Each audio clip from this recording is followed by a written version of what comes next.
አስገራሚው ምልሰት ከእስልምና ወደ ኦርቶዶክስ ተዋሕዶ ቤተክርስቲያን ወንድማችን ተመልሷል። ወንድ በሙሉ ሲልከሰከሳል ከሴት ስር ወጥቶ ያውቃል። ሴት ይንቃል። በጀነት ሲዘባው ለሽ ጉጥ ያለ ጦት እየተደሰትክበት ይዋልካል እንዴ? እምነት አያስፈልግም ሲል የነበረው ወንድማችን በአሁኑ ሰዓት እስልምናን ተቀብሏል። ታዲያ ይህ መቀበሉ ብቻ አይደለም ብዙዎችን ያስገረመው።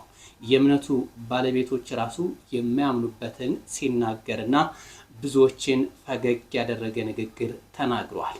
ማመን ካለብህ ግግም ብለህ እመን የሚል መልእክትም አስተላልፏል። ወንድማችን አክሊልም ግጥም ተገጥሞበታል።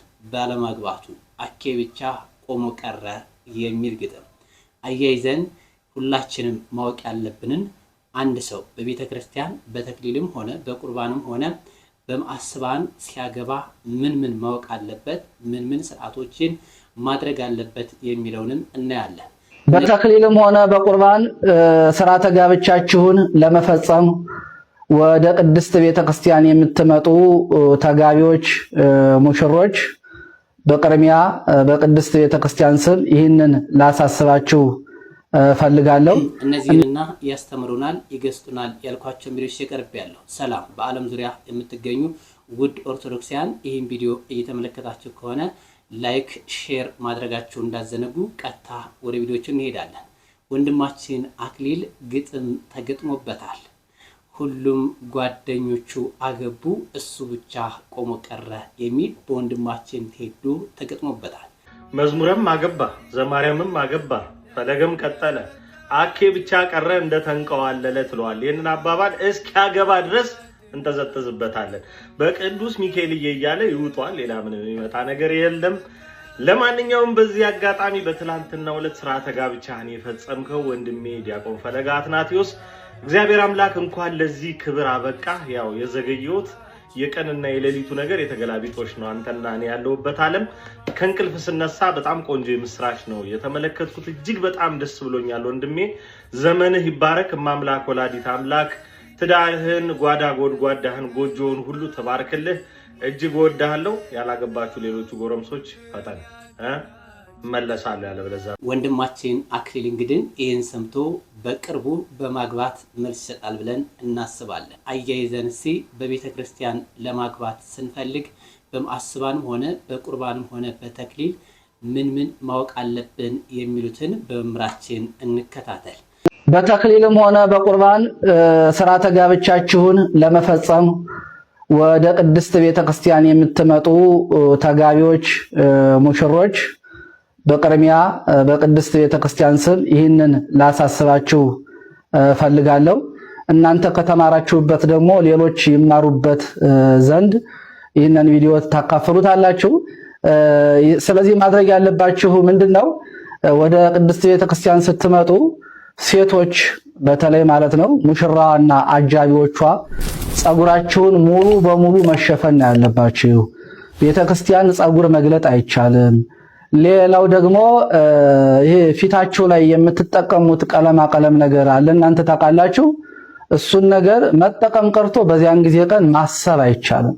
ስለዚህ ራሳችሁን ማንነታችሁን ብቻ ነው ይዛችሁ መምጣት ያለባችሁ። ሌላው በዋናነት የሚነግራችሁ ደግሞ ቤተክርስቲያን እየተቸገረችበት ያለ ነገር እኒ ፎቶ የሚያነሷችሁና ቪዲዮ የሚቀርጿችሁ የካሜራ ባለሙያዎች ማለት ነው። እነሱ ይዛቸዋቸው የምትመጧቸው የካሜራ ባለሙያዎች የእምነቱ ተከታይ ይሁኑ። ስርዓተ ቤተክርስቲያን የሚያውቁ የምታመልኩትን እግዚአብሔር የሚፈሩ የምትወዷትን ቤተክርስቲያን ጎንበስ ቀና ብለው የሚያከብሩ ባለሙያዎች መሆን አለባቸው። በሰርጋችሁ ወቅት እኔ ሲመስለኛል አንዳንዶቻችሁ እንደው ከእግዚአብሔር በላይ እናንተ ደምቆ ለመታየት የምትፈልጉ አይነት ነው ይመስለኝ። እሱ ጥሩ አይደለም። በሰርጋችሁ ወቅት እናንተ ዝቅ ብላችሁ እግዚአብሔርን ነው ማክበር ያለባችሁ። ሰርጋችሁን ትዳራችሁን የሰጣችሁ እግዚአብሔር ካልከበረ የእናንተ ትዳር እስከ ዘለቄታው ድረስ አይሄድም። ስለዚህ በሰርጋችሁ ወቅት በተለይ መጠንቀቅ ያለባችሁ ነገር ይዛቸዋቸው የምትመጡ የካሜራ ባለሙያዎች ሙያቸውን ብቻ አትዩ፣ እምነታቸውንም እዩ። ለምን መሰላችሁ? እንግዲህ በሰርግ ወቅት ቅዳሴ አለ። ቅዳሴ ማለት የቤተ ክርስቲያን የጸሎቶች ሁሉ ጉልላት ነው። የቤተ ክርስቲያን የጸሎቶች ሁሉ አስኳል ነው። ቅዳሴ ማለት በቀራንዮ መገኘት ነው። የቀራንዮ አምልኮ ነው። ቀራንዮ መቼም ተገኝቶ ልቡ የማይሰበር ቀራንዮ ተገኝቶ የማያዝንና የማይመሰጥ የለም። ቅዳሴ ማለት ሰማያዊ ሙሽራ የቤተ ክርስቲያን ዘላለማዊ ሙሽራ መድኃኔ ዓለም ኢየሱስ ክርስቶስ በአካል የሚገኝበት በአካለ ህብስት የሚዳሰስበት በአካለ ህብስት የሚታይበት ነው። ቅዳሴ ተአምር የሚፈጸምበትም ነው። ህብስት ይዘን ገብተን ስጋ አምላክ፣ ወይን ይዘን ገብተን ደመ አምላክ የሚሆንበት ነው ቅዳሴ። ቅዳሴ የድህነታችን ሁሉ ፍጻሜ ማህተም ነው ቅዳሴ። ስለዚህ ይህ የቅዳሴ ዋጋ የገባቸው ምዕመናን ተመስጠው በሚያስቀድሱበት ጊዜ ከእምነቱ ውጭ የሆኑ የካሜራ ባለሙያዎች ሲመጡ ምንም ደንታ ሳይሰጣቸው ስራቸውን ብቻ በመመልከት ማለት ነው እጅየ ጉርድ ሸሚዝ ለብሰው ደረታቸውን ገልጠው ጡንቻቸውን አፈርጥመው ልክ ግዳይ እንደጣለ በጦር ሜዳ እንዳለ እንዳንድ ወታደር ማለት ነው በህዝቡ መካከል የሚንጎማለሉ አሉ እና ህዝቡን ይረብሻሉ። ቤተክርስቲያን እኮ ታውቃላችሁ፣ በተለይ አብዛኛው አብያተ ክርስቲያናት መጋረጃ የሚጣለው እንደገና ደግሞ ሴቶች ለብቻ ወንዶች ለብቻ ሆነው እንዲቆሙ የሚደረገው እኮ አይን እንዳይባክን ህሊና እንዳይባክን ሁሉም የመጣበትን ዓላማ አሳክቶ እንዲሄድ ነው። ቤተክርስቲያን የሚመጣው አብዛኛው እኮ ተጨንቆ ጸሎቱም እንዲሰማለት ከአምላኩ ጋር ለመነጋገር ነው። ስለዚህ ከአምላኩ ጋር የሚነጋገርን አንድን ሰው በተለያየ ነገር ማሰናከል እሱ ጥሩ አይደለም እና እነዚህ ካሜራ ባለሙያዎች ህዝቡን ልፍ በል እያሉ በቃ እነሱ ስራቸው ብቻ ነው፣ ምንም ያገባቸው ነገር የለም። ለነሱ ያ ምንም ማለት አይደለም። ቤተክርስቲያን ሁሉ ላይመስላቸው ይችላል ማለት ነው።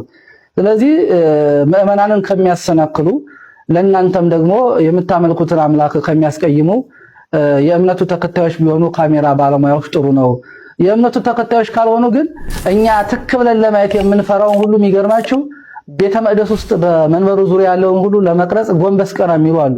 እሱ ብቻ አይደለም፣ ሙሽሮቹ ቅዱስ ሥጋውና ክቡር ደሙን ለመቀበል ሲቀርቡ ልክ እንደው ምንድነው የሚወስዱት ብለው ለማየት የጓጉ በሚመስል መልኩ ማለት ነው እንዲጣጋ አድርገው የሚቀርጹ አሉ። ምናልባትም ካህኑ ካልተጠነቀቀ ማለት ነው።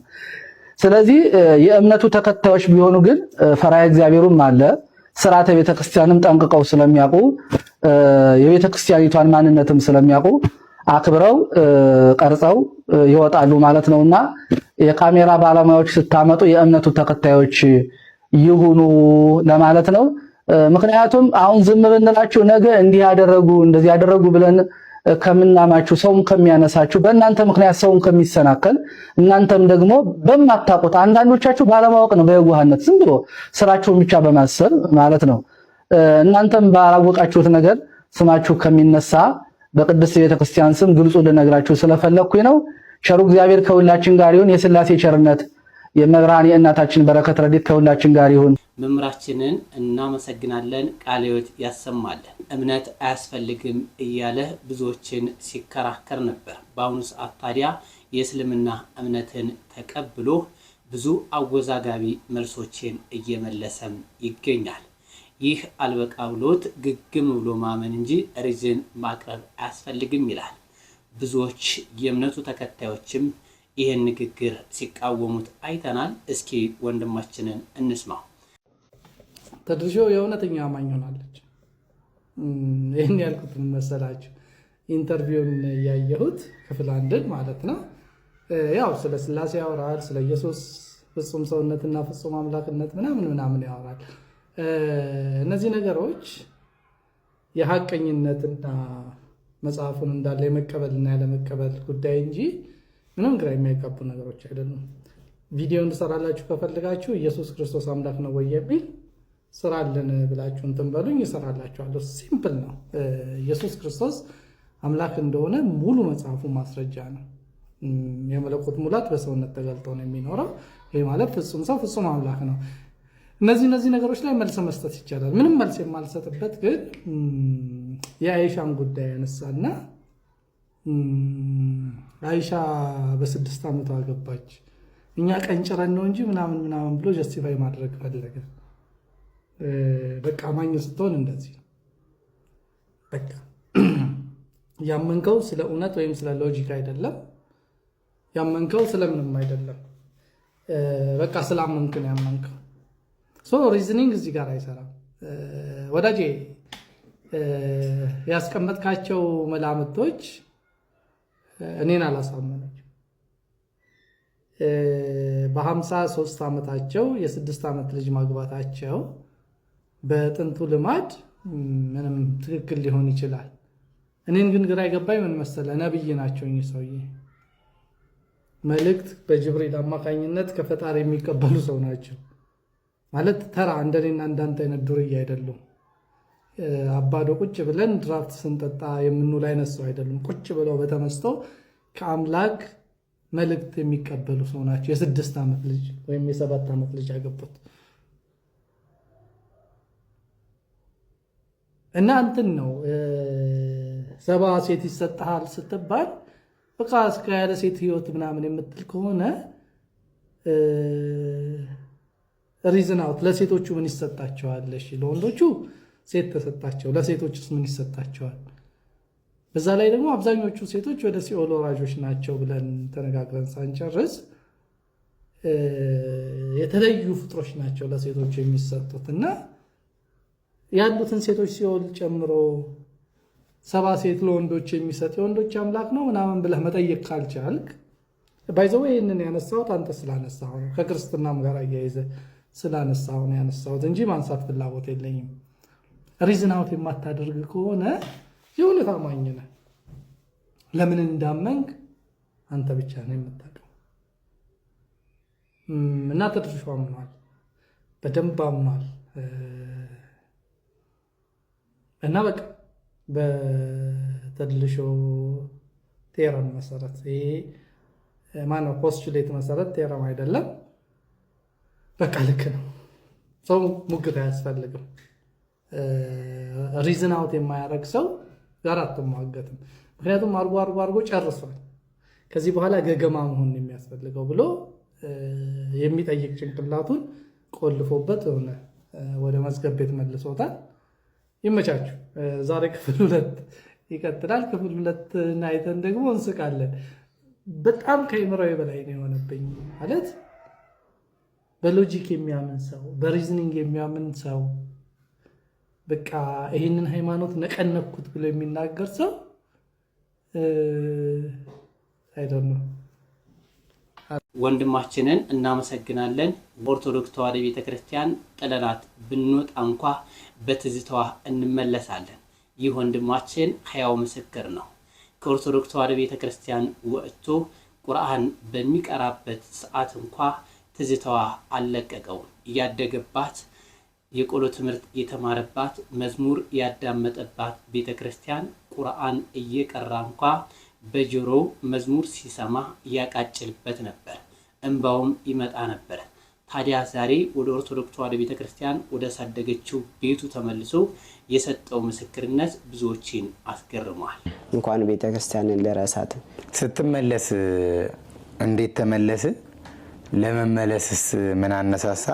ከዛኛው ከነበርክበት ከእስልምና ድጋሚ ወደ ተወለድክበት ወዳደግክባት የሥላሴ ልጅነት ወዳገኘህባት አማናዊቷ ቤተክርስቲያን ስትመለስ ማን አማክረህ ምን አይነት ቀኖና ወሰድ?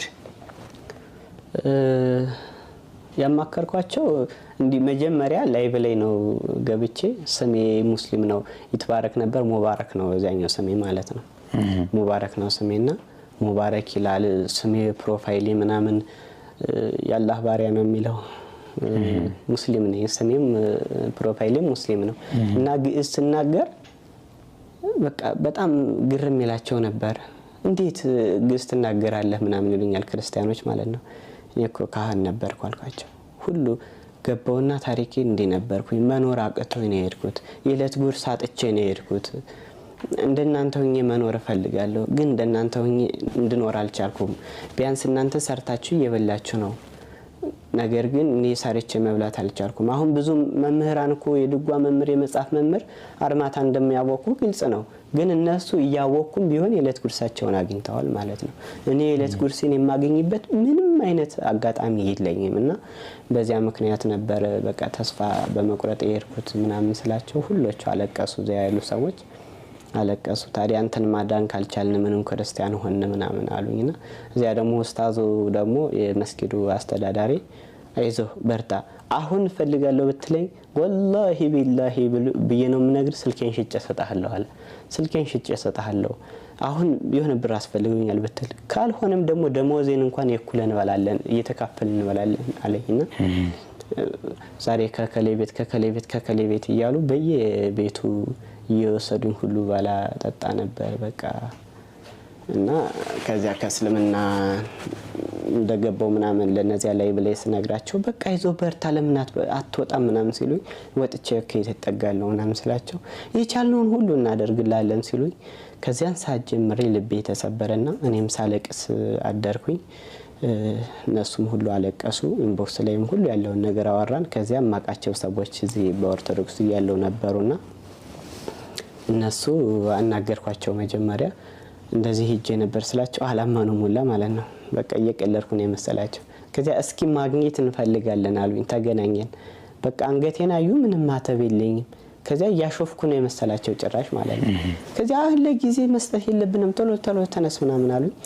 ከዚያ ያለውን ነገር ቀየን ምናምን ሸካክፌ ያው እዚያ የነሱ ገንዘብ ስለነበረ ሱቅ ምናምን ገንዘብ ምናምን ነበር ቁልፍ አስረክቤ አንድ ነገር ከነሱ ይዤ የመጣሁት ነገር የለኝም። ምክንያቱም የኔ አይደለም ያልሰራህበትን ደግሞ ግፍ ነው አይደለ? ስለዚህ በዚያ ሁሉ ነገር ትችላቸው ልብሴን ብቻ ይዤ መጣሁ ማለት ነው። ከዚያ ገዳም ሄድ ነው በቤት መኪና በጣም ውጣ ውረድ ምናምን አሳይተው ሁለት ሰዎች ናቸው ይዘውኝ የሄዱት። በጣም ዋጋ ከፍለው መንገዱ በጣም ጋራ መድኃኔዓለም ይባላል። ወደ ወለታ መስመር ምናምን ጋራ መድኃኔዓለም ይባላልና በጣም መከራ የሆነ መንገድ ነው። በጣም ያሰቃያል። ያው ግሸን ደብረ ከርቤ ማለት ነው። መስቀሉ የሚያረፈ እዚያ ላይ ነው። ከዚያ ከግብጽ እንደመጣ ጋራ መድኃኔዓለም ይባላል። እዚያ ላይ አርፎ ነው እንግዲህ ወደ ግሸን ደብረ ከርቤ ሄደውና እንደውም ገዳሙን በረከትም አገኘው። በዚያው አጋጣሚ ወስደውኝ ይሄንን ጾሙን 2 ወር በሙሉ እዚያ ቆይቼ አገልግሎት ላይ ምናምንም ሳገለግል መጀመሪያ ከቤተ ክርስቲያን ተከልክዬ ነበር። ቤተ ክርስቲያን እንዳልገባ በቀኖና ምናምን ጾም፣ ጸሎት፣ ስግደቴን እያደረኩኝ በውጭ ነበርኩኝ። ኋላ ደግሞ በቤተ ክርስቲያን ገብቼ አገልግሎት እንዳገለግል አድርገውኝ ነበርና እዚያም ውስጥ ደግሞ ገብቼ አገልግሎት ሁሉ እያገለግልኩ ነበረ። ከዚያ ቀኖኔን በሙሉ ጨርሼ በቃ እነሱም በጣም ተሰምቷቸው ነበረ። በጣም ደግሞ ስጠመቅ ደስ አላቸው። እኔም እንደ ነገ ልጠመቅ ሳለ እንደ ዛሬ እንቅልፍ አላየውም ነበረ ማለት ነው። በጣም ከደስታዬ ብዛት የተነሳ እንቅልፍ ሁሉ አላየውም ነበርና ከዚያ ዳቦ ቆረሼ ምናምን በቃ በጣም ደስ ብሎኝ ነበር ወደ ክርስትና ስመለስ። ከዚያ በቃ በጣም አሁንም ቢሆን የትምህርት ሰው ነህ ያሉኛ በምኔቱ አሁንም በቃ መማር ማስተማር ላይ ነው ጸጋህ፣ አይዞ በርታ፣ የሚቻላቸው ሰዎች የሚቻላቸውን መስዋዕትነት ከፍለው ያስተምሩ፣ አይዞ በርታ ብለውኝ ከዚያ 2 ወር ምናምን ቀኖና ይህን ጾም በሙሉ እዚያ ሳልፌ መጣሁ ማለት ነው። አሁንም ደግሞ ከሰው ጋር ተደርቤ ነው ያለሁት። እንደው በነበረህ የእስልምና ቆይታ እስልምና ላይ በቆየህበት ወንድማችን እንኳን በሰላም ወደ እውነተኛዋና ዓለም ወደሚድንባት ወደ ኦርቶዶክስ ተዋሕዶ ቤተክርስቲያን ተመለስ። ቸሩ እግዚአብሔር በቤቱ ያጽናህ። ኦርቶዶክሳውያን እስከ ሰዓት ድረስ አብራችሁ ስለቆያችሁ አመሰግናለሁ። በቀጣይ ቪዲዮ እስከምንገናኝ ድረስ ሰላም ቆዩ።